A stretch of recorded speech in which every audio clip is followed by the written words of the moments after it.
jump right in. Let me know if you all can see the screen. I'm going to share in a minute. Presenter view. Yeah.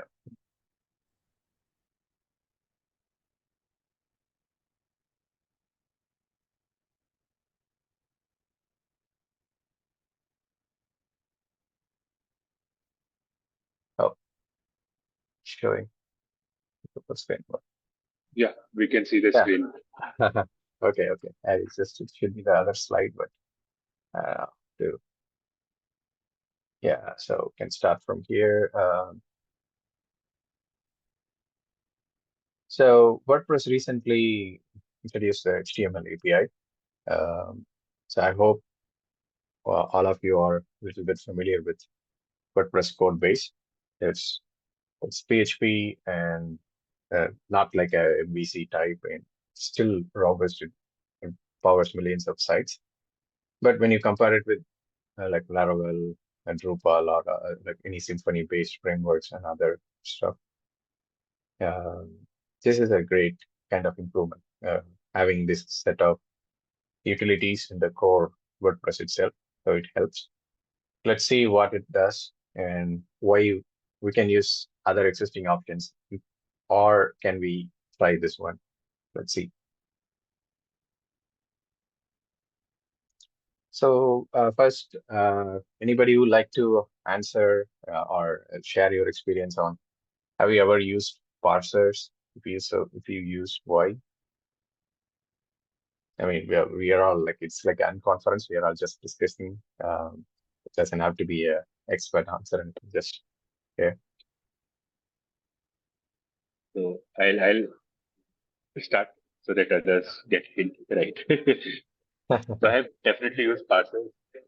Initially, it was for XML parsers, right, to parse XML files, and later on, we tried when we were scraping the data, we had to use HTML parsers, Yeah. and sadly, I had a very bad.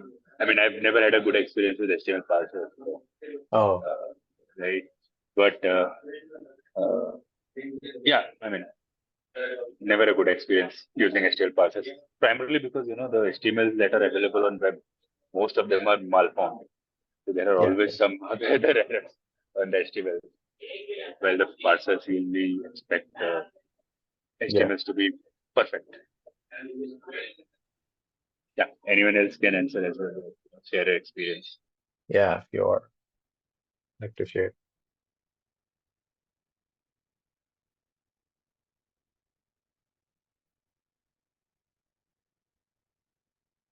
Okay. Going once, twice,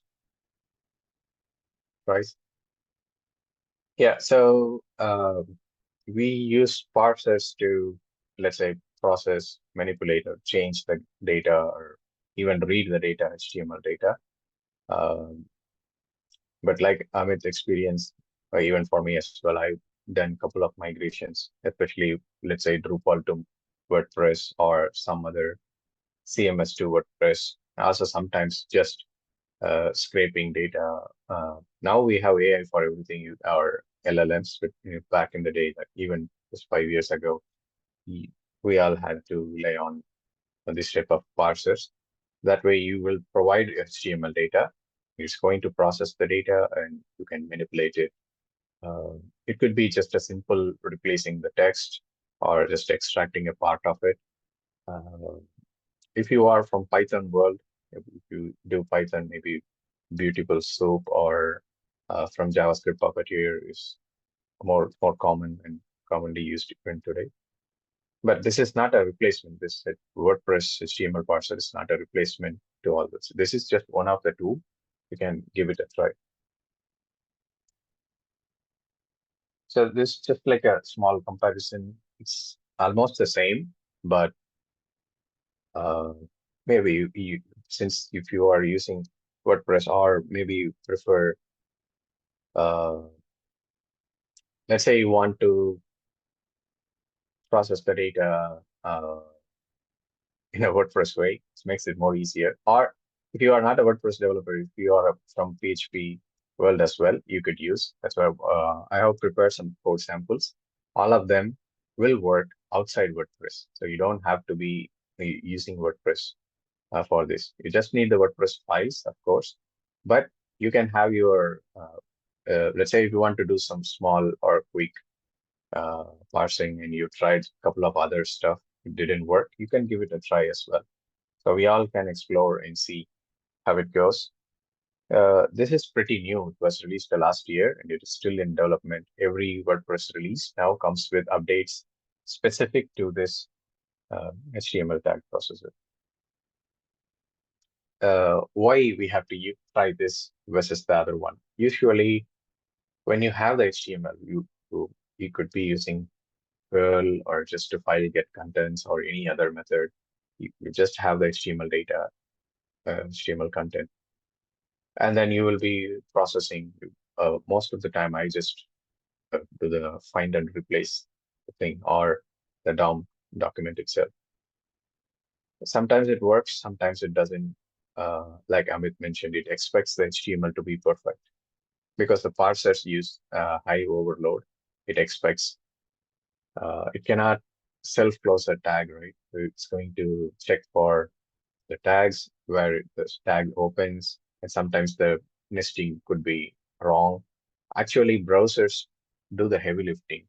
So if you notice, even if your HTML is bad in your database, and when you write, if the HTML is not closed properly, or it's not with the proper standards, still it may render a little bit better in the browser. Browsers do the heavy lifting. But when you read that HTML with programming, any programming language, it's going to be difficult for a programming language to do because browsers have to. If you all have more insights on it, let me know. I have to also find out why browsers do a better job than through our code. So anyway, if you are using other parsers as well, you could try uh, this WordPress one, but it follows the modern principles. Let's see the code and about that stuff. Let's see the code and we discuss more. So these are the supported tags. I just got this from their code base itself. So you can use all these elements. If you are using any custom elements, you can do that as well, the data attributes and all other stuff. So far, I have tried almost most of them. The next page also, it has some other stuff. I haven't tried the other stuff like templating elements. I haven't tried with the slot or others, but in my the recent experience that I was trying to do is it's from a .NET application. It's like a custom built proprietary CMS.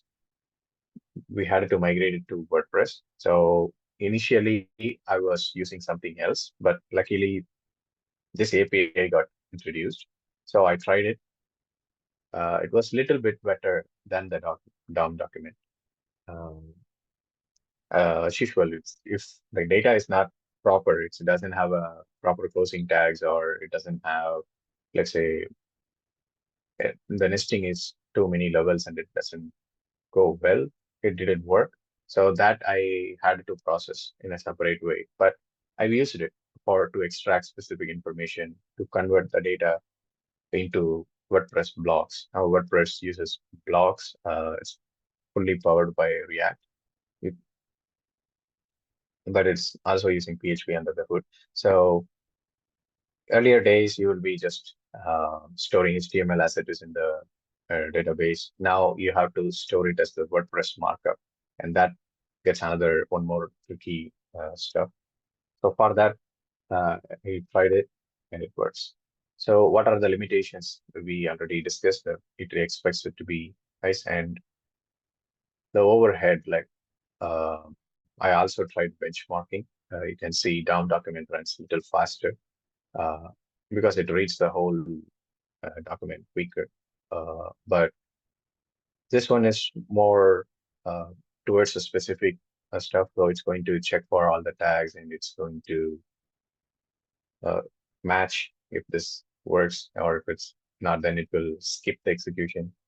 And also, let's say we saw some supported tags, right? If it is not a supported tag, it's going to it's not going to give the right output. Also, it's still in development, so you can use it, but if something, as much as you can. So you check the output, and if it works, then use it. Otherwise, just stick with your whatever preferred way of extracting stuff. So I intentionally left the last one as blank because it's like a combination of all this. You can use it for when you're migrating content, you're scraping a specific part of data. I tried with the websites that have cost. If the website blocks the content, so it's hard to scrape the data. So you have to find other ways like curl or some other way to bypass that one. Or if you want to just modifying or manipulate the DOMs. Let's say you have 50, 100 elements in it and you want to modify only 10, 15 of them, then you can try this one and save the output and process further. So let's see the examples. And so I've added some links here. I'll be sharing the things. Let's go and see the examples. Let me know if you cannot see it or increase the font size and stuff. So first I'll show you the code, less talking and show more output and the code. Then we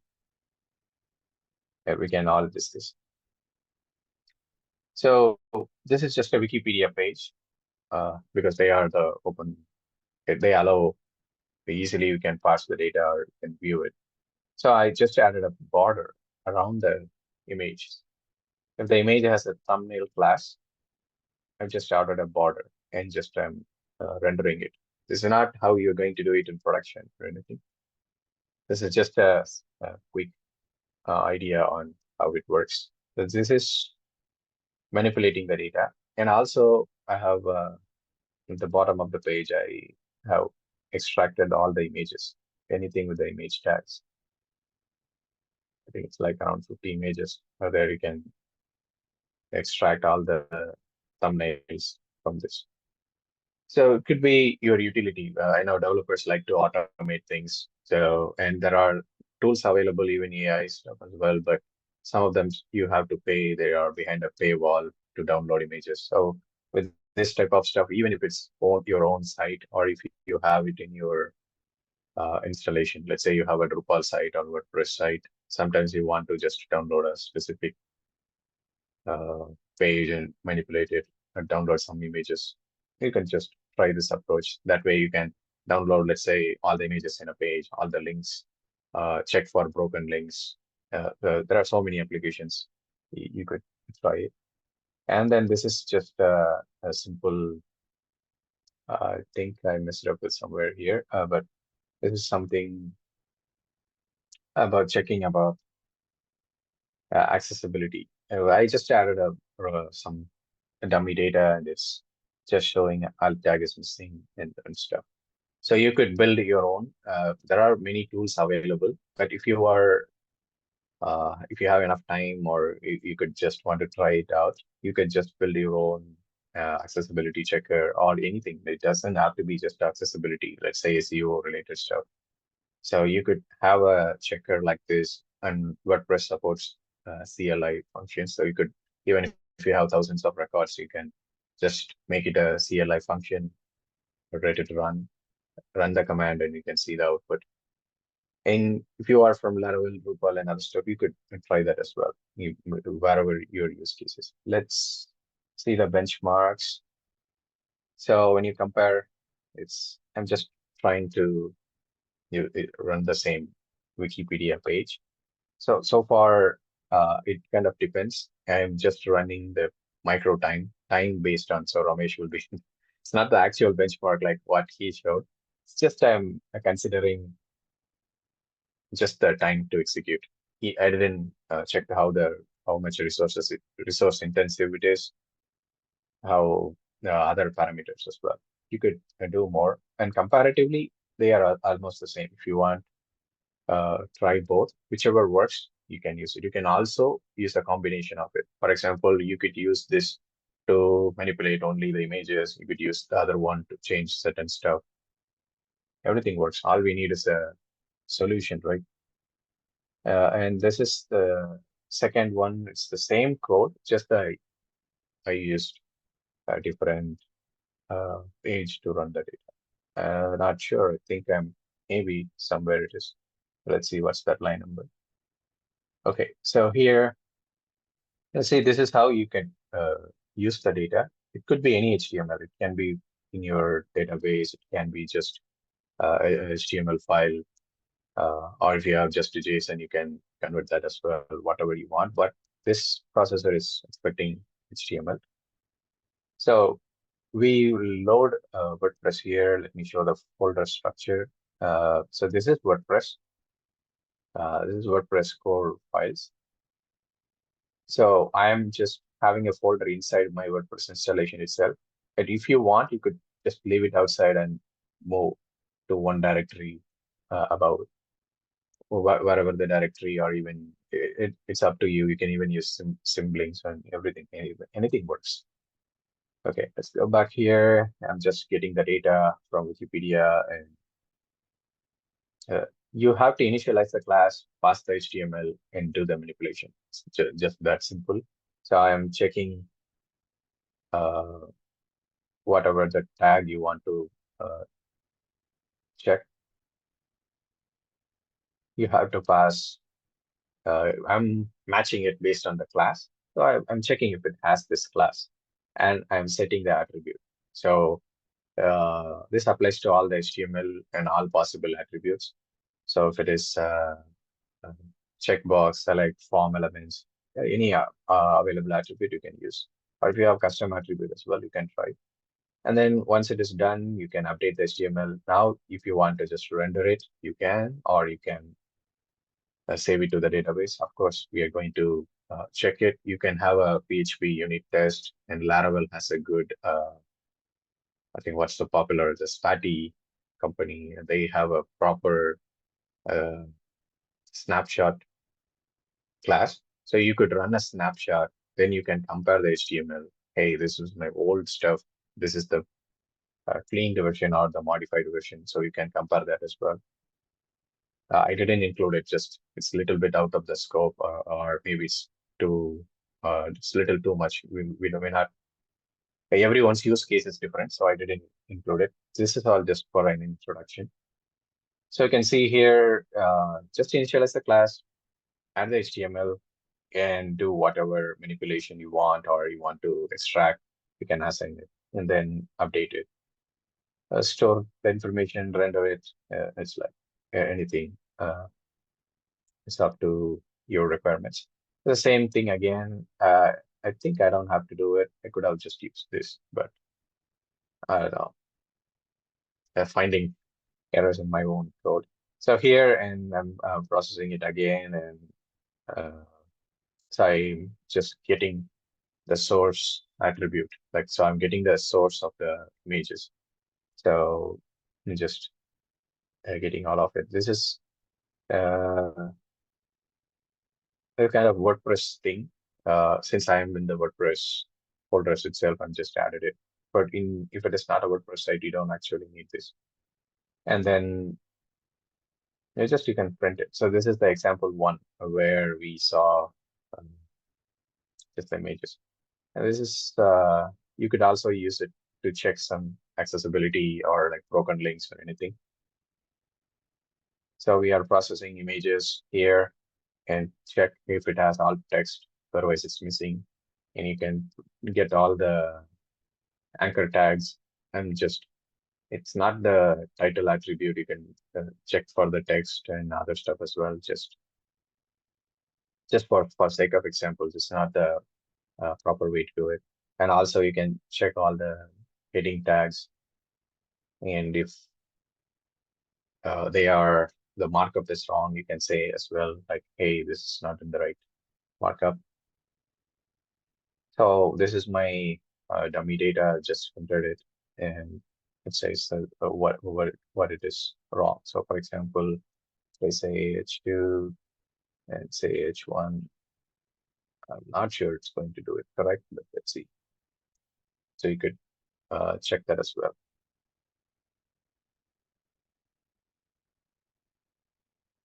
Yeah, it didn't pick that up. Or also maybe it could.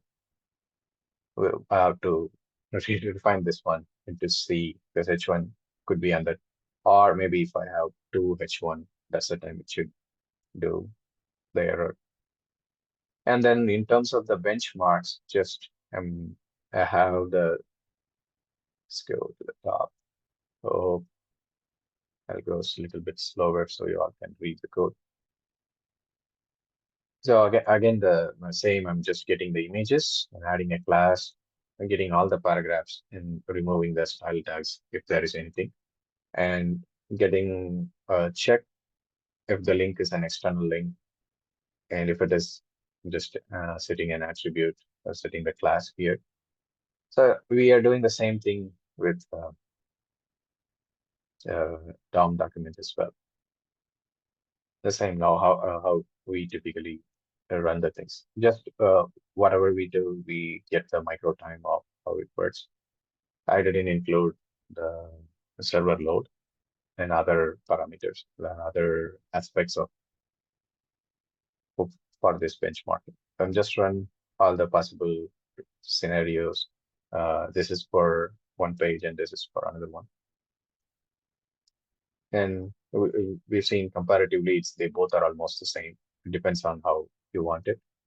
And this page itself, I feel any open source stuff comes with a lot of extensive and useful documentation. So I can see WordPress did a good job with how this works. You can, since it is open source, you can also ask any AI tools to generate the code. You don't have to write by yourself. You don't have to be a WordPress expert or something. So just it also has the bookmarks feature. I didn't discuss. Let's go to their actual site quickly. Where is the bookmark? So bookmarking is like, for example, I found the list. If you are looking for URL elements, they are multiple. So you can set a bookmark here, hey, stop here, and then come back if there is more. But when it could be resource intensive, that's they are saying like use it with caution. And then you can also try with their token stuff. And some more limitations as well for if it's not going to work with the script tags, and the encoding is UTF-16. I think UTF-16 is a pain. You should be using XSL for it. If it is XSL template, it's good. Otherwise, it's a little bit hard. Yeah, you can also see available methods. They keep adding it. Hopefully, when it is ready, like how Drupal is now using Gutenberg. If it's just a simple site, you could use Drupal plus Gutenberg as well. The same way, I'm hoping that this utility can be used by all. It will get some love and affection from all the WordPress developers. Yeah, mostly that's it for the talk. And I'm going to show you some more quick.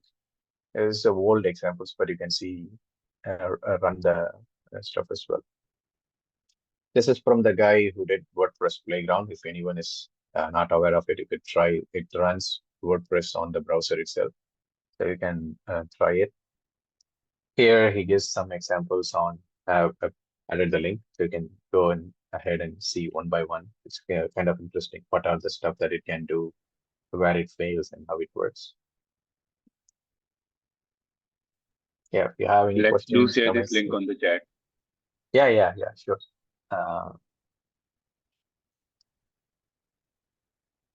Yeah, I can stop sharing.